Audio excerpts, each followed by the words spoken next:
Hey everyone, today I'm going to show you how I made this Bob Ross cake.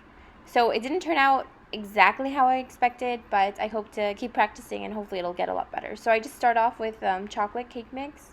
I just follow the directions and I just added a few spoons less water so that the mixture was a little bit thicker. So while that's baking, I'm going to start working on my colors.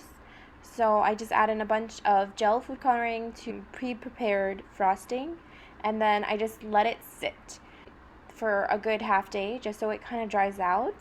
And I frosted my cake with some chocolate, and then I tried to do like the sea and the sky, and what I noticed was that everything was way too liquidy.